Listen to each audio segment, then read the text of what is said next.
Good morning everyone, welcome to knowledge account. আমরা দেখবো 8 জানুয়ারি 2025 daily current affairs, তার সাথে সাথে রিলেটেড স্ট্র্যাটেজিকেগুলো। আর তোমাদের পিডিএফ দিয়ে দেওয়া হয়েছে আগের মাসের, অর্থাৎ ডিসেম্বরের কারেন্ট অ্যাফেয়ার্সের ফুল পিডিএফ তোমরা আমাদের অ্যাপের এই ইবুক সেকশন থেকে কালেক্ট করতে পারবে। ওখানে তোমাদের পুরো monthly current affairs, yearly current affairs দেওয়া আছে। কেমন?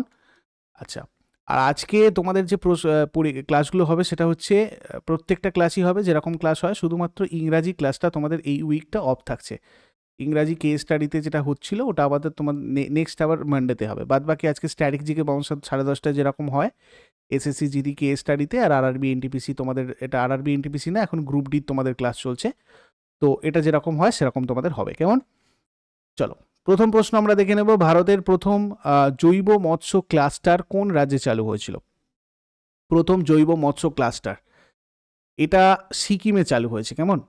কেন্দ্রীয় পশুপালন আর মৎস্যমন্ত্রী রাজীব রঞ্জন সিং সিকিমে দেশের প্রথম জৈব মৎস্য ক্লাস্টার সোরেং জেলায় চালু করেছেন। এটা এই উন্নয়নমূলক মানে এই কর্মসূচিটার উদ্দেশ্য হচ্ছে সিকিমের জৈব চাষ পদ্ধতির সাথে সারিবদ্ধভাবে জৈব মৎস্য আর জলজ পালনকেও উন্নীত করা, যার লক্ষ্য টেকসই আর পরিবেশ বান্ধব উৎপাদনকে উৎসাহিত করা, আরও ডেভেলপ করা, ব্যাপারটাকে প্রমোট করা। দেখো, এখানে সিকিমের গঠন হয়েছিল 1975-এর 16ই মে। রাজধানী গ্যাংটক। আন্তর্জাতিক সীমানা 3টে দেশের সাথে রয়েছে: নেপাল, চীন, ভুটান। রাজ্যের সীমানা পশ্চিমবঙ্গ। জেলার সংখ্যা 6টা। সরকারি ভাষা ইংরাজি। আর বিধানসভার আসন সংখ্যা 32টা, রাজ্যসভার 1টা, লোকসভার 1টা আসন, রাজ্যসভার 1টা, লোকসভারও 1টা। High court Sikkim high court. প্রথম রাজ্যপাল ছিলেন বিবি লাল এখানকার, আর বর্তমান রাজ্যপাল ওম প্রকাশ মাথুর। প্রথম মুখ্যমন্ত্রী কাজী লেন্দুপ দর্জি, আর বর্তমান মুখ্যমন্ত্রী প্রেম সিং তামাং। স্টেট অ্যানিমাল হচ্ছে রেড পান্ডা এখানকার, এসএসসি এমটিএসে তোমাদের এসেছিল 2019-এ। State bird pheasant, state tree rhododendron. আর জাতীয় উদ্যান যদি দেখি, কাঞ্চনজঙ্ঘা ন্যাশনাল পার্ক। উৎসব প্রচুর রয়েছে, সাগা দেওয়া অনেক পরীক্ষাতে এসেছে তোমাদের। দ্রুপকা শেষি, লক্ষ্মী পূজা, লাবাব ডুচেন, কাক নৃত্য, লসুং তোমাদের আসে পরীক্ষায়। মাঘে সংক্রান্তি, সানহামোলে, লুজার তিব্বতী, তারপরে আন্তর্জাতিক ফুল উৎসব, গুরু রিম্পোচের জন্মদিন, এটাও তোমাদের এবারে এসেছিল এনটিপিসিতে। পাং লাপসোল। ফোক ডান্সেস যদি দেখি, চু ফাট, ঠিক আছে, সিকিমারি, তারপরে তোমার সিঙ্গি চাম বা স্নো লায়ন ডান্স, ইয়াক চাম, ডেনজং জেনেহা, তাসি ইয়াংচু, খুকুরি, চুটকি, মারুনি, এগুলো। আচ্ছা, পরের প্রশ্নে যাবার আগে সবাইকে আমি বলে দিই, যারা যারা রেলওয়ে এনটিপিসি এবং রেলওয়ে গ্রুপ ডির প্রিপারেশন নিচ্ছ, তোমরা A to Z সমস্ত সাবজেক্টের সমস্ত চ্যাপ্টার ওয়াইজ ক্লাস, কনসেপচুয়াল পুরো একদম এনসিইআরটি সিলেবাস ধরে, এবং তার সাথে সাথে chapter wise mock test, previous year কোয়েশ্চেনের মক টেস্ট এবং ফুল লেন্থ মক টেস্ট, সেটা এনটিপিসি এবং গ্রুপ ডি দুটোরই জন্য তোমরা এই বুলেট ব্যাচটাতে পাবে। এর ডেমো ক্লাস, ডেমো পিডিএফ সব এখানে পেড কোর্সে গেলেই তোমরা দেখতে পাবে। তো এরকম অনেকে প্রশ্ন করছিলে, কমেন্টে প্রতিদিনই করো, আমাদেরকে মেল করো। নাম্বার তোমাদেরকে আমি বলবো, হোয়াটসঅ্যাপ নাম্বারে তোমরা যোগাযোগ করো এই রিলেটেড কোনো কোয়ারিজ বা হেল্পের জন্য। 31 জানুয়ারি পর্যন্ত এই অফারটা রয়েছে, তোমরা এই অফার প্রাইস যেটাতে জয়েন করতে পারো, এটা একবারই তোমাদেরকে পেমেন্ট করতে হবে। এছাড়া এসএসসির জন্য, জিডিএমটিএস, সিএইচএসএল এর জন্য তোমাদের রয়েছে ডেডিকেটেড ব্যাচ প্রাপ্তি, এগুলো সবকটাই তোমাদের foundation batch. Details concept clear করার জন্য অবশ্যই তোমরা এই ব্যাচগুলোতে জয়েন করতে পারো। আর পরিবর্তন ব্যাচটা তোমাদের ডাব্লিউবিপি, কেপি, কনস্টেবল এসআই দুটোর জন্যই রয়েছে। এছাড়া ক্লার্কশিপের মেনেরও ক্লাস চলছে তোমাদের।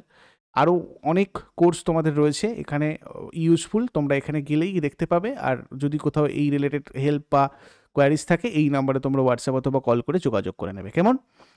আচ্ছা, নিচের কোন ব্যাংক হর ঘর লাখপতি যোজনা চালু করবে? হর ঘর লাখপতি যোজনা এটা করছে রিসেন্টলি এসবিআই। দেখো, এসবিআই দুটো নতুন আমানত প্রকল্প চালু করার কথা ঘোষণা করেছে।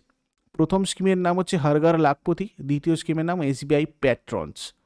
হর ঘর লাখপতি কী হবে? এটা একটা পুনরাবৃত্ত আমানত স্কিম চালু করা হয়েছে, যেখানে গ্রাহকরা একটা নির্দিষ্ট টার্গেট অনুযায়ী 1 লাখ টাকা বা একাধিক পরিমাণে 2 লাখ, 3 লাখ, 4 লাখ টাকা ইত্যাদি জমা করতে পারেন। এছাড়াও 80 বছর বয়স্ক গ্রাহকদের জন্য, মানে 80 বছর হয়ে গেছে এই ধরনের বয়স্করা, একটা নতুন ফিক্সড ডিপোজিট স্কিম তাদের জন্য শুরু করেছে, যেটার নাম হচ্ছে এসবিআই প্যাট্রনস।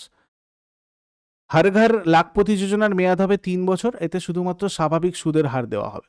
আর এসবিআই 3 থেকে 5 বছরের বেশি সময়ের জন্য রেকারিং ডিপোজিট স্কিমে 6.75% সুদ দেবে, যেখানে বয়স্কদের জন্য এই সময়ের জন্য 7.25% মানে ইন্টারেস্ট দেবে আর কি। তো এখানে 6.75 মানে নর্মালি ব্যাংকের ইন্টারেস্ট রেটের থেকে অনেকটাই বেশি। আর এসবিআই প্যাট্রনসে 10 বেসিস পয়েন্ট মানে 10 বেসিস পয়েন্টে সুদ দেওয়া হবে আর কি, সাধারণ সুদের হারের চেয়ে, যখন যেরকম সাধারণ সুদ হার থাকবে তার চেয়ে 10 বেসিস পয়েন্ট। তো স্টেট ব্যাংক অফ ইন্ডিয়ার বর্তমান চেয়ারম্যান হচ্ছেন চল্লা শ্রীনিবাসুলু শেট্টি, আর এটা হচ্ছে আমাদের ভারতের largest public sector bank. Largest private sector bank হচ্ছে আমাদের এইচডিএফসি ব্যাংক। এর হেডকোয়ার্টার মুম্বাইয়ে রয়েছে, মানে অ্যাকচুয়ালি স্টেট ব্যাংকের হেডকোয়ার্টার মুম্বাইয়ে রয়েছে। এটা 1955-এ ন্যাশনালাইজড হয়। আগে 3টে ব্যাংক ছিল, bank of Bombay, bank of Calcutta আর হচ্ছে তোমার ব্যাংক অফ মাদ্রাস। এই 3টে ব্যাংক নিয়ে 1921 থেকে 1955 সালে এটা ইম্পেরিয়াল ব্যাংক অফ ইন্ডিয়া নামে পরিচিত ছিল। ওই জন্য তোমাদের স্টেট ব্যাংক অফ ইন্ডিয়ার আগের নাম কি ছিল এটা পরীক্ষাতে খুব আসে। স্টেট ব্যাংক অফ ইন্ডিয়া তারপর 2017-তে এই ব্যাংকগুলো সব স্টেট ব্যাংক অফ ইন্ডিয়ার মার্জ হয়। এগুলো হচ্ছে স্টেট ব্যাংক অ্যাসোসিয়েট ব্যাংক বলে। State bank of Bikaner and Jaipur, state bank of Hyderabad, state bank of Mysore, state bank of Patiala, state bank of Travancore and Bharatiya Mahila bank.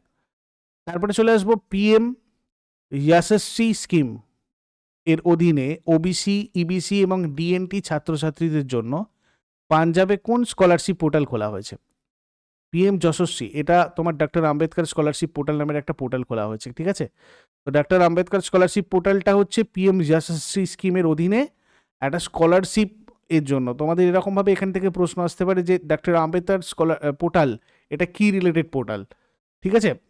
এই পোর্টালটা বিশেষ করে অন্যান্য মানে পিছিয়ে পড়া শ্রেণী, যারা অ্যাকচুয়ালি মানে আদার ব্যাকওয়ার্ড ক্লাসেস যারা রয়েছে, ওবিসি, অর্থনৈতিকভাবে পিছিয়ে পড়া শ্রেণী মানে ইবিসি আর ডিএনটি, ঠিক আছে, নির্দিষ্ট আর যাযাবর উপজাতি, এদের জন্য ডিজাইন করা হয়েছে। এর লক্ষ্য আবেদন প্রক্রিয়া আরও সুন্দরভাবে করা, সুগঠিত করা, সঠিক যাচাই নিশ্চিত করা আর যোগ্য ছাত্রছাত্রীদের সময় মতো আর্থিক সহায়তা প্রদান করা। 2024-25 শিক্ষাবর্ষের জন্য স্কলারশিপ প্রক্রিয়ার অধীনে ফ্রি শিপ কার্ডের জন্য আবেদনের শেষ তারিখ 15 ফেব্রুয়ারি 2025। তারপরে নিচের কোন রাজ্য সরকার সাবিত্রীবাই ফুলের জন্মবার্ষিকীকে নারী শিক্ষক দিবস হিসাবে পালন করেছে? তো এটা হচ্ছে তোমার তেলেঙ্গানা করেছে। তেলেঙ্গানা সরকার 3 জানুয়ারি সাবিত্রীবাই ফুলের জন্মবার্ষিকী মহিলা শিক্ষক দিবস হিসেবে উদযাপনের আদেশ জারি করেছে। সাবিত্রীবাই ফুলেকে ভারতের প্রথম নারী শিক্ষিকা হিসেবে গণ্য করা হয়। আর ইনি ছিলেন একজন ভারতীয় সমাজ সংস্কারক, শিক্ষাবিদ এবং মহারাষ্ট্রের কবি। আর এই সাবিত্রীবাই ফুলে তার স্বামী জ্যোতিরাও ফুলে 1848 সালে পুনেতে প্রথম ভারতীয় মেয়েদের জন্য বিদ্যালয় প্রতিষ্ঠা করেছিলেন। খুব ইম্পর্টেন্ট একটা জিকে। তাকে ভারতীয় নারীবাদের জননী হিসেবে গণ্য করা হয়। 2015 সালে তার সম্মানে পুনে বিশ্ববিদ্যালয়ের নাম পরিবর্তন করে সাবিত্রীবাই ফুলে পুনে বিশ্ববিদ্যালয় করা হয়েছিল। 1998-এ সাবিত্রীবাই ফুলের সম্মানে ভারতীয় ডাক বিভাগ একটা ডাক টিকিট প্রকাশ করেছিল। এছাড়া সাবিত্রীবাই আর তার স্বামী জ্যোতিরাও ফুলে ছিলেন সমাজ সংস্কারক, যারা ভারতের নারী আর নিম্নবর্গের সম্প্রদায়ের উন্নতির জন্য কাজ করেছিলেন। নেক্সট, 17 বছর এবং 189 দিন বয়সে ইন্ডিয়ান সুপার লিগ ম্যাচে খেলার জন্য সবচেয়ে কম বয়সী খেলোয়াড় কে হয়েছেন? এনার নাম হচ্ছে প্রমবীর সিং। 17 বছর 189 দিনে ইন্ডিয়ান সুপার লিগ খেলেছেন। পাঞ্জাব এফসির ডিফেন্ডার ইনি প্রমবীর সিং ইন্ডিয়ান সুপার লিগের সর্বকনিষ্ঠ খেলোয়াড় হয়েছেন।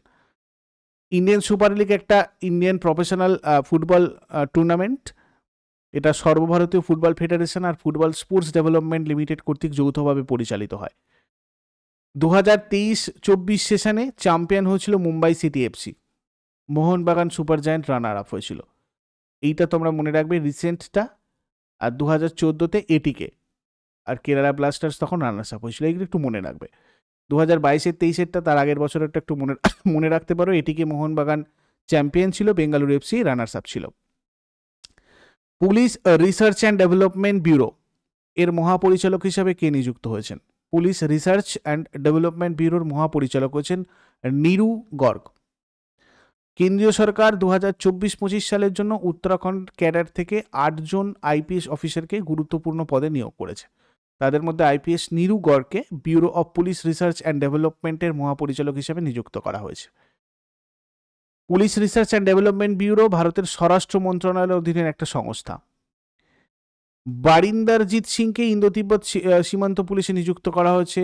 Senthil Aduvai Krishnaraj SK central industrial security ফোর্সে নিয়োগ করা হয়েছে। জন্মেজিয়া পি কৈলাসিক ন্যাশনাল ক্রাইম রেকর্ডস ব্যুরোতে নিযুক্ত করা হয়েছে। পি রেণুকা দেবীকে সেন্ট্রাল ব্যুরো অফ ইনভেস্টিগেশনে পোস্ট করা হয়েছে। আইপিএস রাজীব স্বরূপ আর আইপিএস অরুণ মোহন যোশীকে বর্ডার সিকিউরিটি ফোর্সে নিযুক্ত করা হয়েছে। সেন্ট্রাল রিজার্ভ পুলিশ ফোর্সে নিযুক্ত হয়েছেন আইপিএস মুক্তার মহসিন। তারপরে নিচের কোন আইআইটি মাটি দূষণ মোকাবিলায় ব্যাকটেরিয়া তৈরি করেছে? মাটি দূষণ তাকে ঠেকানোর জন্য আইআইটি মুম্বাই একটা ব্যাকটেরিয়া তৈরি করেছে। বিষাক্ত দূষক গ্রহণ করতে আর উপজাত হিসেবে প্রয়োজনীয় পুষ্টি উৎপাদন করতে সক্ষম ব্যাকটেরিয়া শনাক্ত করেছে IIT Bombay. IIT Bombay established হয়েছিল 1958-এ। বাই দ্য ওয়ে, তোমাদের কিন্তু আগের বারে আইআইটি গুলো কবে স্থাপিত হয়েছিল আর কে আইআইটি চেয়ারম্যান রয়েছেন এটা কিন্তু আগের বছর পরীক্ষাতে খুব এসেছিল এনটিপিসিতে। তোমরা এই টপিকটা কিন্তু ভালো করে নিও। তো 1958-এ এস্টাবলিশড হয়, চেয়ারম্যান শরৎ কুমার সরফ, ডিরেক্টর সিরেশ কাদারে। ঠিক আছে। মধ্যপ্রদেশের মুখ্যমন্ত্রী মোহন যাদব কোথায় ড্রোন প্রশিক্ষণ কেন্দ্রের উদ্বোধন করেছেন? ইন্দোরে ড্রোন প্রশিক্ষণ কেন্দ্রের উদ্বোধন করেছেন মধ্যপ্রদেশের মুখ্যমন্ত্রী মোহন যাদব। ইন্দোরের আর্টস অ্যান্ড কমার্স কলেজে এই ড্রোন প্রশিক্ষণ কেন্দ্রের উদ্বোধন করেছেন। Drone training institute flying club দ্বারা এটা প্রতিষ্ঠিত। তারপরে কে সম্প্রতি মার্কিন প্রতিনিধি পরিষদের স্পিকার হয়েছেন? মার্কিন প্রতিনিধি পরিষদের স্পিকার হয়েছেন mic Johnson, James Michael Johnson actually, যা একজন আমেরিকান আইনজীবী, রাজনীতিবিদ এবং আইনজীবী, যিনি 2023 সাল থেকে মার্কিন যুক্তরাষ্ট্রের প্রতিনিধি পরিষদের 56তম স্পিকার হিসেবে দায়িত্ব পালন করেছেন। ইনি আবার এই পদে নির্বাচিত হলেন।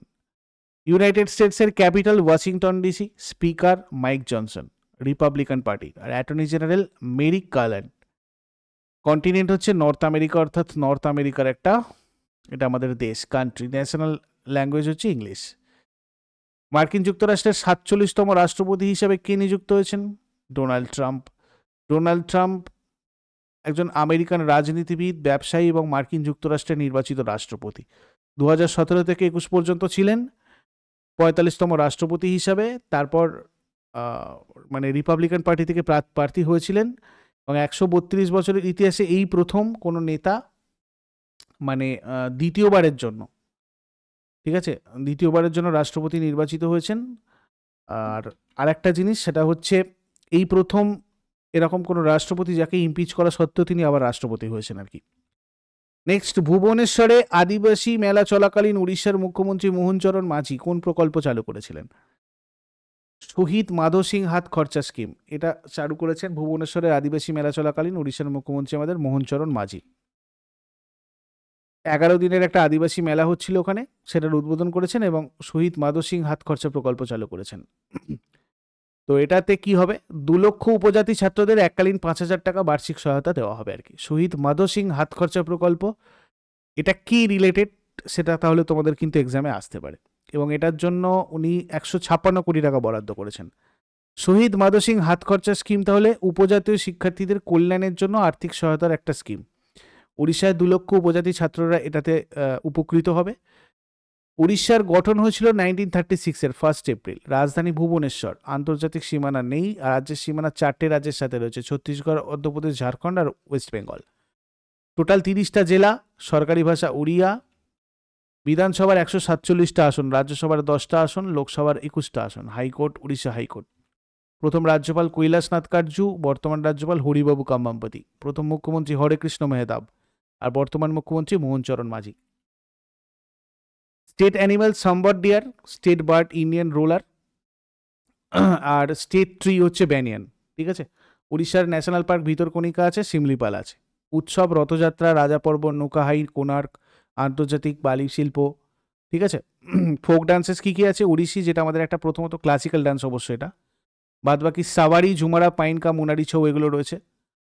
এরপর আগের দিনের হোমওয়ার্ক দেখে নাও। আধুনিক পর্যায় সারণীর 18তম গ্রুপ বা শ্রেণীতে কটা উপাদান রয়েছে? এর উত্তর হয়ে যাবে 7টা। আর মাছের হৃৎপিণ্ডে কতগুলো প্রকোষ্ঠ থাকে? 2টো প্রকোষ্ঠ। আজকের প্রশ্ন থাকবে তোমাদের জন্য হোমওয়ার্কে, বাংলার আদিনা মসজিদকে নির্মাণ করেছিলেন? বরাকর আর কোন নদীর উপনদী? শেষকালে কমেন্টে জানাও। চট করে আগের দিনেরগুলো কুইক রিভাইজ করে নেবো, যারা লাইভ ভিডিও অ্যান্সার করার চেষ্টা করো। 7 জানুয়ারি 2025 এর কোয়েশ্চেন্স কী ছিল? 18তম প্রবাসী ভারতীয় দিবস কনভেনশন 2025-এর প্রধান অতিথি কে? ক্রিস্টিন কারলা কাঙ্গালু। কোন শহরে 18তম প্রবাসী ভারতীয় দিবস সম্মেলন অনুষ্ঠিত হবে? ভুবনেশ্বর, ওড়িশার ভুবনেশ্বর। প্রথম পুরুষ ফুটবল খেলোয়াড় কে যিনি US presidential medal of freedom অ্যাওয়ার্ডে সম্মানিত হয়েছেন? Lionel Messi. প্রধানমন্ত্রী মোদী সম্প্রতি কোন শহরে সেন্ট্রাল আয়ুর্বেদ রিসার্চ ইনস্টিটিউটের ভিত্তিপ্রস্তর স্থাপন করেছিলেন? নিউ দিল্লি। সম্প্রতি কোন দেশ জাতিসংঘ নিরাপত্তা পরিষদে অস্থায়ী সদস্য হিসাবে যোগদান করেছে? পাকিস্তান।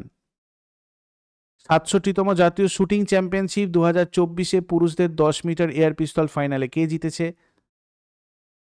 বরুণ তোমর।